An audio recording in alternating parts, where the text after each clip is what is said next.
Hi Jacqueline3514.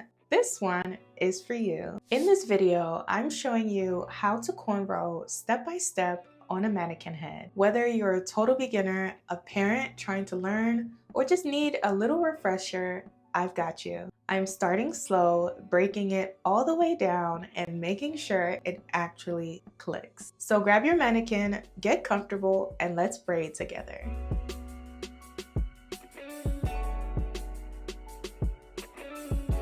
Alright, so before we braid, I want to explain exactly what a cornrow actually is, because once you understand this, everything will click. A cornrow is basically a 3-strand braid where we add hair as we go. And here I'm going to show you what that looks like and the basics of how to do it. I've sectioned off the small part of hair at the nape of the neck. Then we're going to use our fingers or a comb to split the hair into 3 equal sections. To keep it simple, think of them as your left strand, your middle strand, and your right strand. Hold the left strand in your left hand and the right strand in your right hand, and let the middle piece just sit between them. Now watch my hands. I'm going to take my right strand and I'm going to move it under that middle strand, and I'm going to hold it there in between my index finger and my middle finger, as you can see. Once you do this, you'll realize that your right strand has now become your new middle strand. Now focus on the 3 strands I'm holding. I'm going to grab this middle piece and bring it over to the right. You'll now notice that it lays on top of the strand that we crossed underneath earlier. On my right hand, I'm holding both of these strands together, pinched between my thumb and index finger so nothing slips. Now, with my left hand, I'm going to grab the strand that is remaining on the left. I'm going to take that left strand and cross it underneath the middle strand. As I do that, I place it behind my right index finger just to keep it balanced. Then I bring it forward and into the middle using my thumb. Now that strand becomes my new middle. To finish this rotation, I take the strand on the right side and cross it underneath the middle strand again, holding it firmly between my index and middle finger, as you can see. That completes one full underhand braid motion. Now let's finish the braid by simply repeating these steps until we get all the way to the end. Right under the middle, left under the middle. Right under, left under. And you can say this in your head as you're braiding to help you remember the motion. Also remember to maintain even tension as you're braiding down and smooth each strand before crossing it for a neater braid. If one strand gets thinner, you can always borrow hair from the others. Once you get to the end of the braid, you can either secure it with a rubber band or a hair tie, or you can use the confuse the braid method, which I will show you in a little bit. Remember, we're learning, so if it feels awkward at first, that's totally normal. Your hands are learning a new pattern and not failing. Practice slowly and your speed will come later.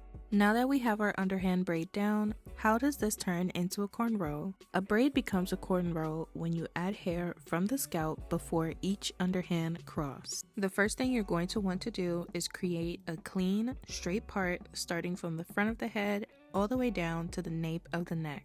It can be a little tricky creating clean parts on mannequin heads, but just try your best. Once we've created our part and sectioned off the hair we want to braid, we're going to clip the rest of it away. I then like to tilt the mannequin head slightly so that it's more comfortable for me to braid and for me to better see what I'm doing. Now let's begin the braid. Our thumb, index, and middle fingers are going to be our main players here, while our ring fingers and our pinkies will help to hold the extra hair steady. I'm using the tail of my comb to split a small part in the front into 3 small strands. And just like our underhand cornrow before, we have a left, a middle, and the right. Now watch the placement of my hands. My fingers will stay low and close to the scalp. Now we're going to begin our underhand braid. The right strand goes under the middle and the left strand goes under the middle. At this point, you're doing a regular underhand braid just sitting on top of the scalp. I like to repeat the underhand crossing motions at least 2 to 3 times before I start adding in the loose hair. This keeps the front of the hair nice and neat and secure. But here's the key to turning this into a cornrow. We're going to start adding in the hair. You can do this one of 2 ways. Either you can grab a small piece of the hair with your opposite hand and feed it into your thumb and index finger as I'm doing here. Or number 2, which is my favorite and the fastest, you can use your index finger to scoop a small amount of loose hair from the part. And from there, all you need to do is add that hair to the strand you are about to cross. Most of the times, this is your middle strand. And once you go ahead and cross that strand, you just repeat this process all the way down the braid. And this is the motion we are going to repeat all the way down until we get to the nape of the neck. Remember to maintain even tension as you're braiding and keep your fingers low and close to the scalp. This way, your cornrow stays flat.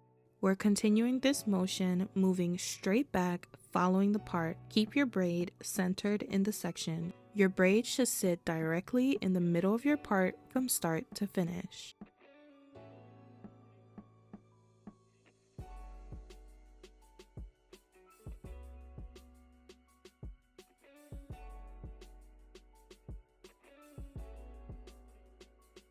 Once you've gotten to the nape of the neck and all the loose hair from the scalp has been added, the braid will slightly lift off the head like this. Now this is your cue to stop adding hair and continue braiding underhand as a regular 3-strand braid as we did before. As you're braiding down, sometimes you'll notice that one piece is running out of hair or getting thinner than all the others. This usually happens around the bottom 3 to 4 inches of the braid. Here you would have to pause and identify the thickest strand. If one is too thin or short, and the other one is a little chunkier than the others, that's the one you'll borrow from. To balance it out, use your fingers to gently split a small bit of hair. From the thicker strand, use your thumb and index finger to pinch off a small section of the hair and add it to the thinner strand. Not too much, just enough to even them out. And make sure it blends smoothly so the braid doesn't look bulky. After balancing the strands, you can continue your braid.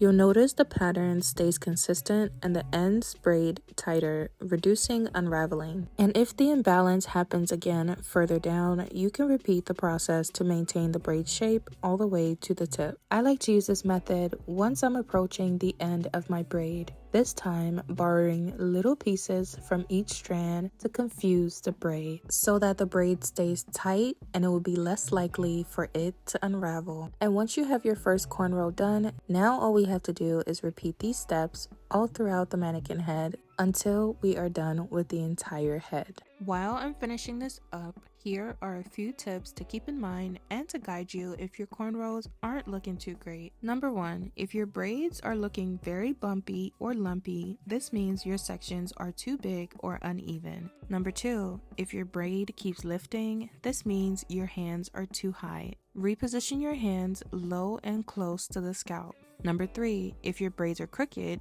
this means you're adding hair unevenly. And number 4, if your braids are too loose, that means you're not adding enough tension at the root. While you're braiding, focus on clean parts because your cornrows will only look as neat as your parts. Also focus on slowly practicing the underhand motions consistently. Once your hands learn the pattern, everything will flow and you will start braiding faster and faster. Once you get the technique down and your fingers get used to the pattern, the speed will come after.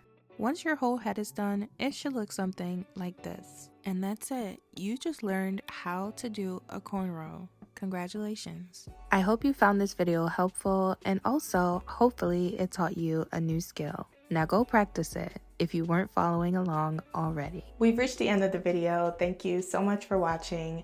If you did enjoy this video or any of my content, don't forget to hit that like button and subscribe for more videos like this, as well as drop me a comment down below if you have any questions or requests at all, and I will be sure to get back to you. I love you, but remember, the Lord Jesus Christ loves you more, and I'll catch you on the next one.